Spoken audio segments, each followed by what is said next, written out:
Welcome to What Do You Want to Do? The show that will hopefully help you figure out what you want to do in life or reconnect you to what you love doing. Each show has a guest who is doing what they love to do, whether it's in their career or in addition to their regular job. Most importantly, we want to help you realize that no matter your age, you too can do what you want to do if you have the will to do it. Now here's your host, Leonard Kaplan. My guest today is an actor, producer, writer, and songwriter, and I'm going to make a prediction here that within 5 years, Yissendy Trinidad is going to be very well known in and out of Hollywood. Born and raised in the Dominican Republic, Yissendy immigrated to Lawrence, Mass., all the while dreaming of what she wanted to do in her life, which is what she's doing today. Let's talk to her and see what drives her to pursue her dreams and never look back.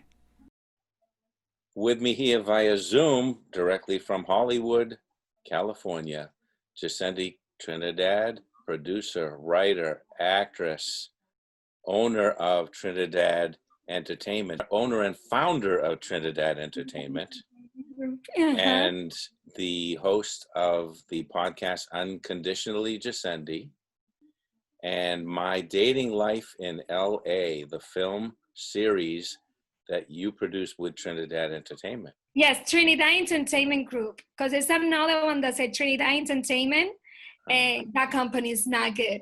So yes, it's not good. You know why? Because they call me here. Like they say, we need to speak with the owner of Trinidad Entertainment. I'm like, Trinidad Entertainment Group? I'm like, no. Trinidad Entertainment, I'm like, oh, what's happening? And they told me, that they suing them. I'm like, no, it's not me. Wow. Yeah. So anyway, we're glad you're here and you took time out. I know it's the end of a very long and grueling day for you, but you still look fresh as a daisy. You look like it's in the morning. And you don't look tired. You don't look tired at all. Oh my God, being up since 5 a.m, but yeah. Wow. Anyway. So thank you for coming to this show. This is my new podcast. It's called What Do You Want to Do? And I love it. Thank you. And the premise of What Do You Want to Do is to inspire people to know that they can do what they want to do. And it's a very simple thing. For instance, when we're young, when we're little kids, we say, what do you want to do? And all that means, let's play baseball. Let's play this game, let's play that game, and that's it for the end of the day. You get a little older, you're in high school, you're at the end of high school, you start asking the same question, but not about the same things. What do you want to do? What do you want to do with your life? A little bit more important. And some people make choices just for the money. Some people make choices for the love of what they do. And some really can't really get together with both of those elements, and they can't decide whether they want to do it for the money or what they love to do, or can they blend them together, or their parents might dissuade them from doing what they want to do. Yeah. And it can be very, very difficult. So I'm hoping that people maybe who are watching this, who want a career in the arts somehow, or maybe just to be able to participate somehow in the arts and not even have a career doing it on the side, will be inspired that, they can still do it. They don't have to be in Hollywood. You can act, you can join a theater group, you can do all kinds of stuff. And you are an inspiration because you left your life here on the East Coast and just, you have a very close family. You left your life and you started a new life, and you didn't even look back, and and you maintain, of course, ties with your family, and you're very successful doing it. And let's hear a little bit of your story, because you've told it to me many times. I've asked you many times, but I want to relate it to the theme of the show, how you got the courage to make that break. Okay, so to share with everyone, I love the name, What Do You Want to Do?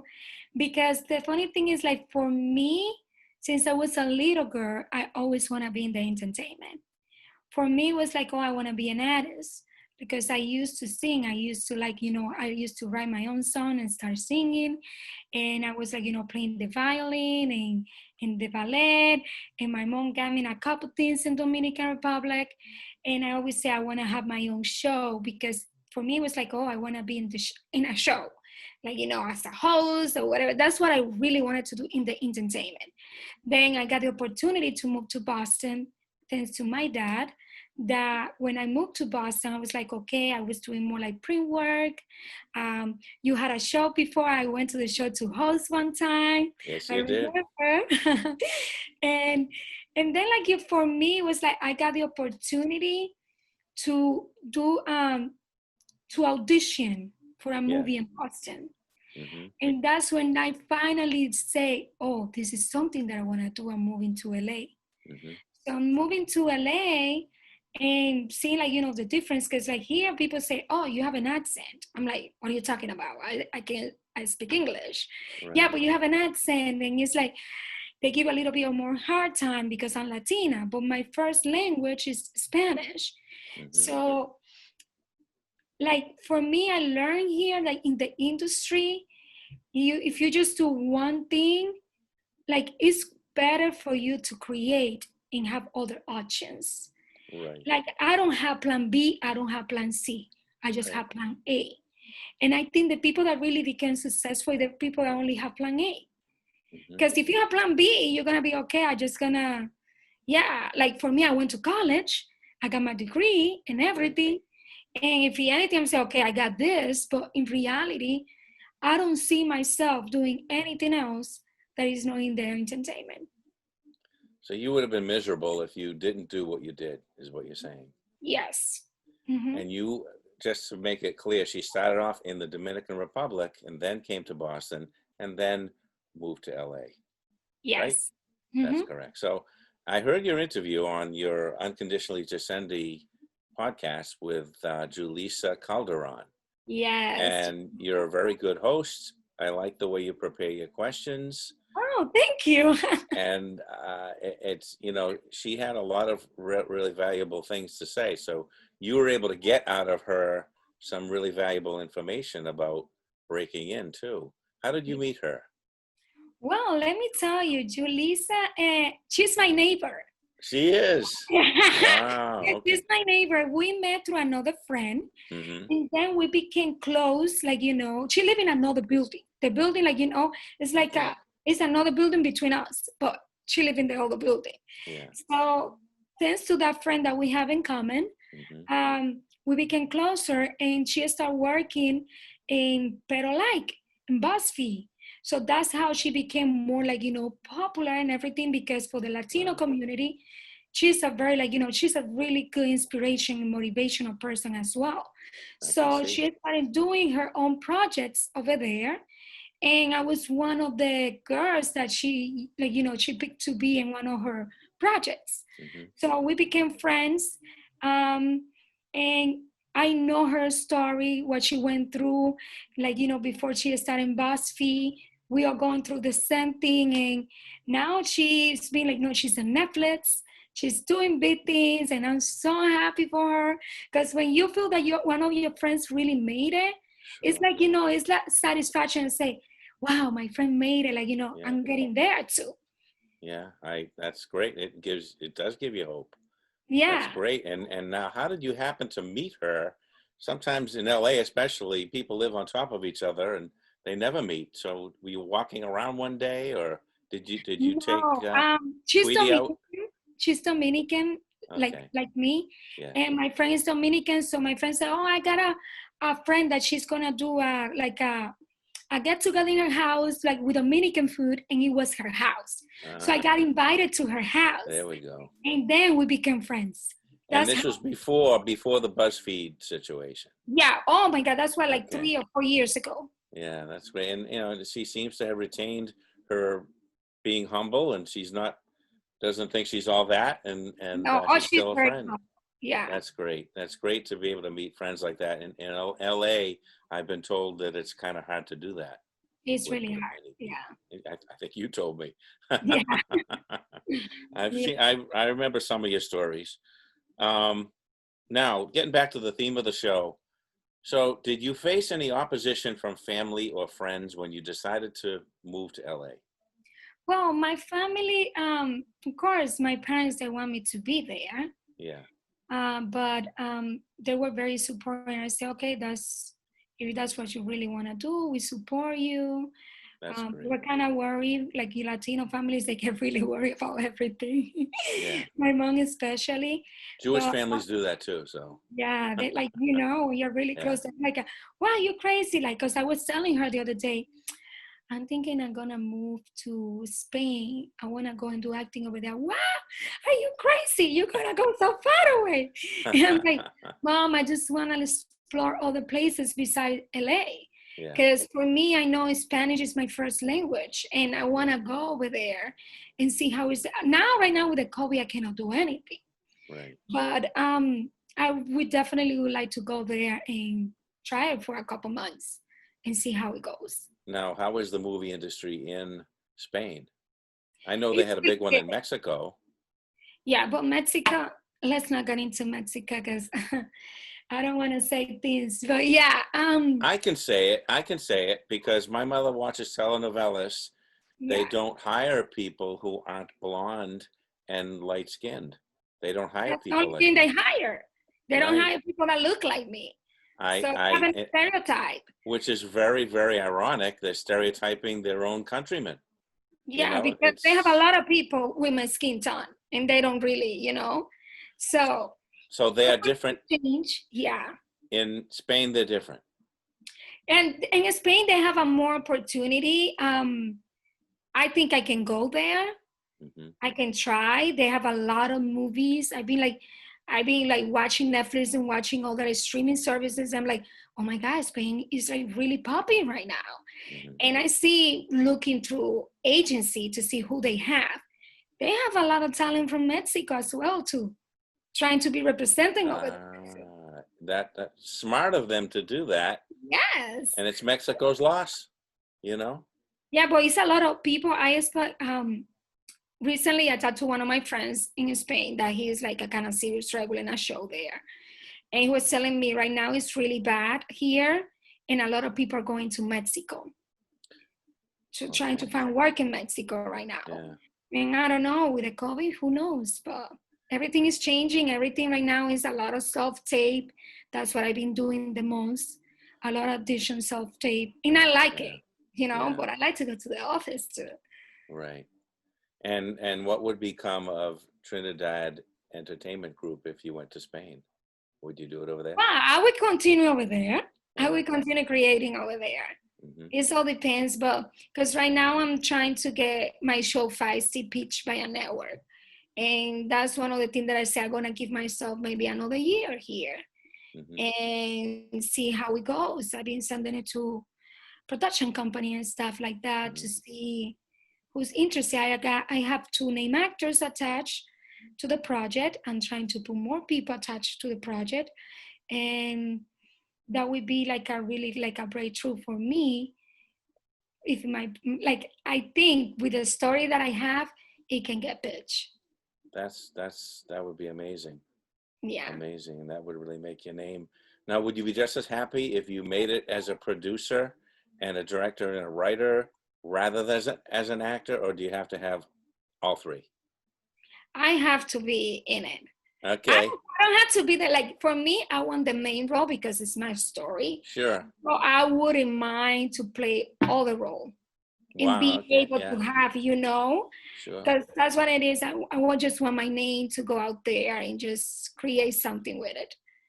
So you're pursuing your dream on many levels, not just acting, but the Yeah. writing and the creating, and you're more in control of your own character and everything when you're the writer and the producer and the director. Mm-hmm. How do you do the directing when you're in it? Is there an assistant director that can see things that you might Yes. not see? Okay, so you do have that. Yeah. I'd like to see one of your shoots. I was going to ask you when you were in Boston if I could come to one of your shoots, but I That was didn't want to. the first one that I directed, but I wasn't in it. I Right. was Okay. there, like making sure, because Okay. it was like it became in the issue, like in the Eagle Tribune.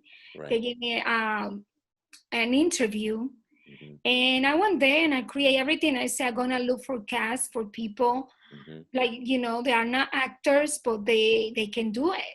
Because when Right. sometimes actors we get in our head And having someone that is totally natural, that you know what they can do, is way better. So the people that I hire over there, I did everything from here. I I got crew everything from there. Everything was over there, and then I just in the cast, and I got everything. Now I'm doing like the post production. I just had to go back there to do some pickup shots. Yeah. That's great. So now, again, I got to rein myself in because I always like to get talking about what you're doing. But I'm going to put it on myself for a minute because I want to get your advice for other people. People my age, I'm going to be 65 in March, believe it or not. You look young. Well, thank you.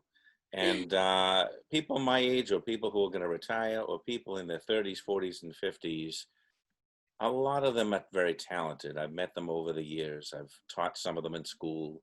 What would you say to them? And I'll tell you my story in 2 seconds. When I graduated from Emerson, I wanted to go to LA or New York, but then my father passed away about 4 months before I graduated. So I'm the only child. So I chose to stay in Boston with my mom. And that's why you've always inspired me, because you did what I wanted to do, And I can say, well, I produced my wrestling show, my talk show. It's been going for 31 years. And I've written and produced my own comedy skits for cable, all for cable TV. I've done what I wanted to do, but not on the level that I wanted to do it. So what would you say to people who want to do something on the side, and how far do you think that they could go? You can go as far as you want to go. Yeah. I think, it doesn't matter the age. I think, it's a lot of story that you can tell. And you have a lot of experience, So I think, Boston is a lot of talented people there. It's a lot that you can do over there. Like if you have an idea for a show, for a movie, just do it, just write it. Just like, there's something that you will do here. Here will be a little bit more difficult. I think the advantage that you have in Boston is a beautiful place, and it's a lot of places that you can shoot, and it's not going to be as expensive as it is here. Right. And having the talent over there is a lot of talented people. You can do your cast, you can do everything, you can put a movie together, you can get funds over there. It would be like, just write whatever the story that you want to write, make a movie. And when it comes to movie, it's a lot of platforms that you can put it out there. It's Amazon Prime. Like people watch. Because let me tell you, after I put my show in Amazon, I was like checking, like, and who's this executive producer? And who's this person that is checking me out? And I'm like, oh, I think it's because I start putting my content out there. Like people will hear, like know about you when you start putting your things out there. The reason I put my dating life, and I was holding on to it, like I have that since February. Right. And I didn't want to put it out there yet because, I need to shoot episode 2. I need to do all the episodes. I've been putting my own money into this project. And I spoke to a friend of mine that he is a director, a well-known director. And I say, hey, listen, I'm getting tired waiting for my agent and my manager to represent me as a writer, like what I can do, because I'm getting frustrated. And he was telling me, Yissendy, you have content, put in YouTube, put in Amazon. Like my movies wouldn't be in Netflix if I wouldn't put my stuff in YouTube. People right now is looking for content, and you should do what I'm telling you.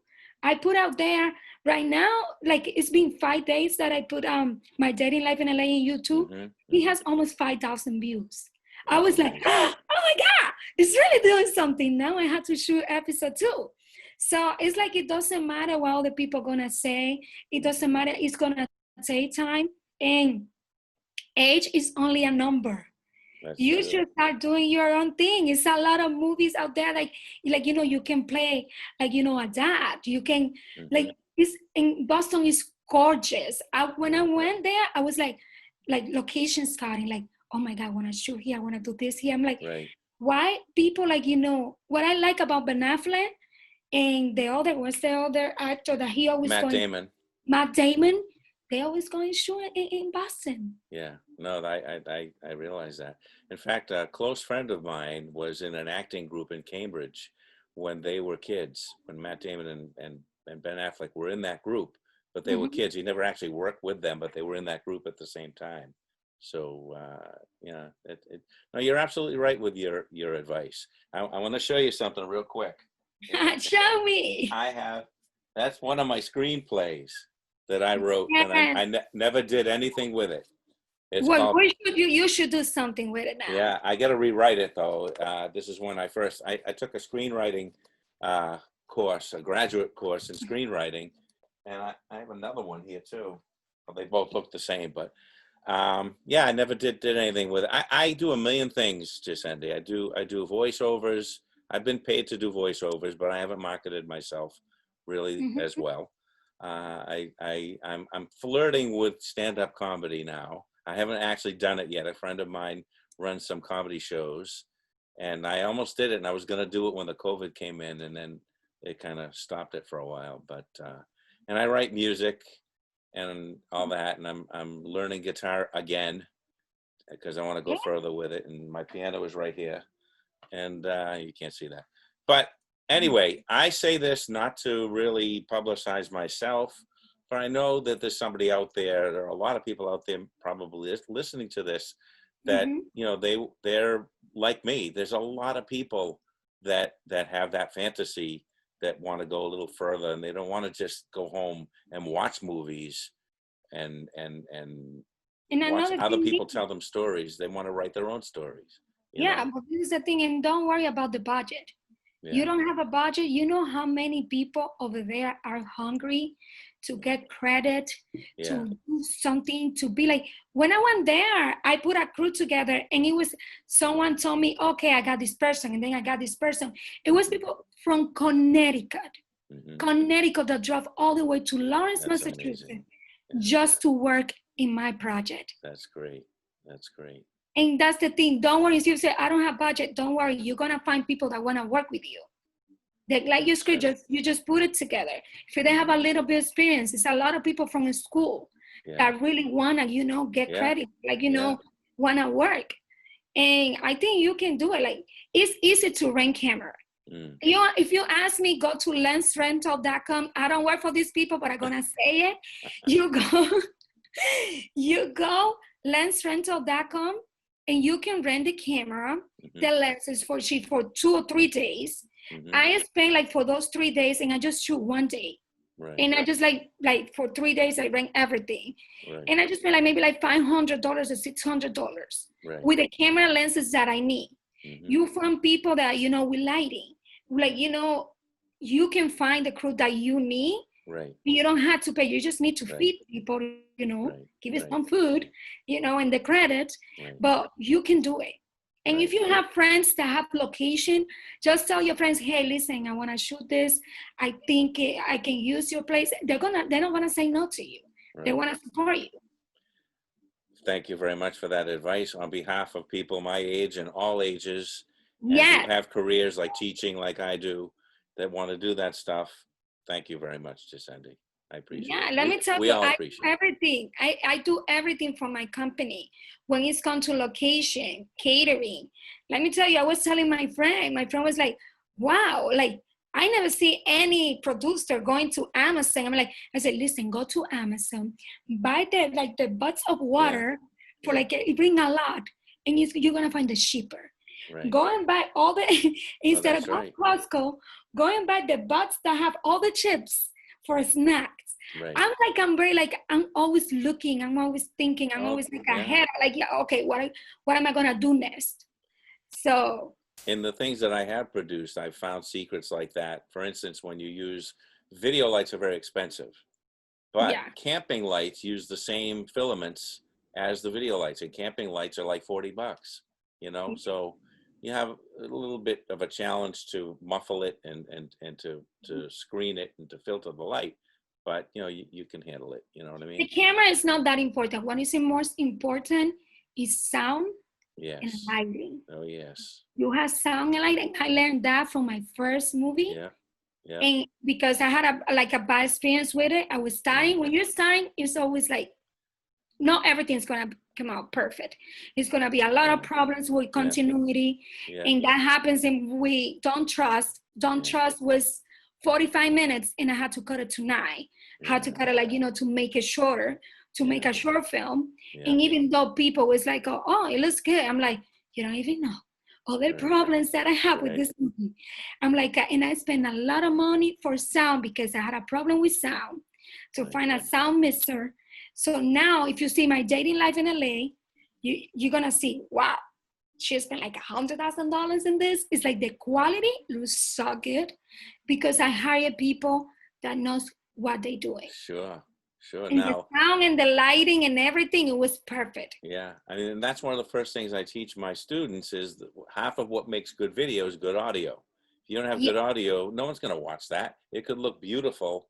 And I always point out, look on YouTube. Sometimes you see things, wow, that looks great. And you turn the sound up and it's horrible because they're using the built-in mic on the camera and doing all kinds of amateur mistakes. Let's shift gears a little bit. I want to know what sacrifices that you've made, both monetarily and personally, to do what you do. And I'm sure there's been a lot of them. Yeah. One of the things, sacrificing leaving my family. When I left there, I got divorced. I was married in Boston. Yeah. And I decided to leave my partner and come over here by that time because I couldn't be with someone that is not going to support me. Sure. When it comes to my dreams, because sometimes you're in a relationship and at the beginning they support you, but then when you get married, they're trying to change. Oh, but I think you're gonna, no. You knew what I wanted since the beginning. Why are you trying to change what I really want to do? So that, and is like when it comes to money, I've been behind in my bills. Yeah. I stopped paying my bills to get things done. And I remember like in February, I was like crying in bed, telling God like, oh my God, I got all my bills. I don't know how am I gonna pay my rent. I'm doing this project and I don't know how am I gonna finish. And then COVID came and saved my life. Because when the COVID came, it's like, oh, so how am I gonna work now? So, and then the unemployment helped me a little bit there. And I'm like, okay, so that's good. I could pay my bills. I could so that happens to me.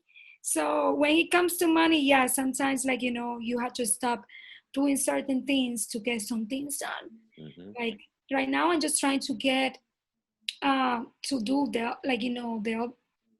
the second episode, like a crowdfunding, and I got people helping me out. So I'm just like, okay, I'm gonna see how am I gonna get it done. Right. Wow. So you actually benefited from the COVID time. That time. And I was crying. I'm like, oh my God, my bills. How am I gonna pay? I need to finish this. And I'm like, only God knows. I'm like, I trust you, God. I know you have something out there for me. And it just happened. I don't know. So there's two things about you. You have a lot of faith. Yes. In yourself and in God. Yes. And you have a very positive attitude and you believe in yourself. Do you ever have any self-doubts?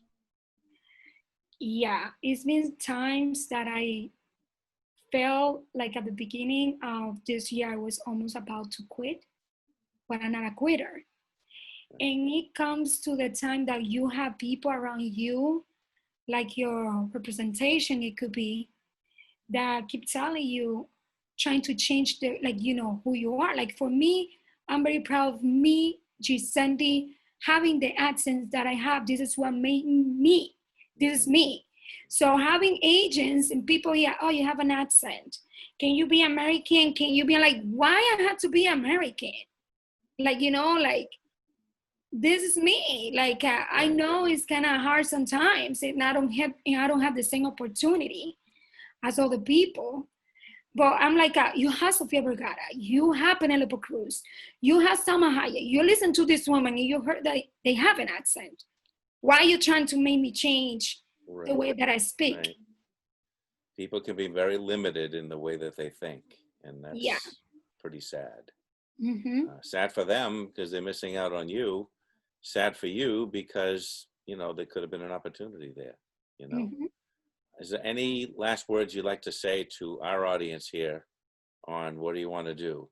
All those 17 and 18-year-olds deciding on their career, and people who are of retirement age who want to get back into doing something creative, people who haven't played their guitar in 20 years and want to get back into it, people who want to paint, and people who want to dance and do the things that maybe they were married to somebody that didn't support them and they didn't leave, and Mhm. now they have a chance to start again. What would you say to all these people? No, well, I can say it's never too late. We need to, forgive ourselves when it comes to decision that we made at the moment. Um, I don't listen to other people. Listen to your intuition. Your intuition know what is best for you. Your heart knows what is best for you. And if you want to take a leap of faith and say, I'm gonna go to China or wherever you want to go, just go, because something is telling you that you should go there. So when I came to LA, I came to LA way before, when I was in my 20s. Mm-hmm. And I was like, oh, and I was crying and said, oh, I want to stay here. And I have the opportunity one time to move, but I didn't do it because I got kind of scared. So listen to your parents. Don't listen to your people. Don't listen to them. Listen to what is best for you, because they already did what it was best for them. Right. And if the people are gonna really love you and support you, they're gonna accept the decision that you made, and they're gonna be there for you. So do what is best for you. Love yourself. Believe in yourself. Put your faith in God and in yourself, because at the end of the day, the person that has to be happy is have to be you. And like, if you don't try, you don't know. And even if you say, well, at least I try, but you're always gonna learn something, and you're gonna take something with you that you're gonna say, wow, I learned. Because everything is like a learning experience. Great. Wise words from somebody who still looks like they're in their 20s. Yeah, I'm just 30. I'm gonna be 36 next month. I don't believe it. I don't believe it. Yeah. Anyway, Yissendy, thank you, and it's always great to see you. I hope I get to LA again when the masks come off, Yes. and we'll have breakfast at that place again. Oh yes, Blue Jam I Cafe. like that place. Good stuff. Yeah. Well, Thank you for having me. thank you. And for all of you out there, what do you want to do?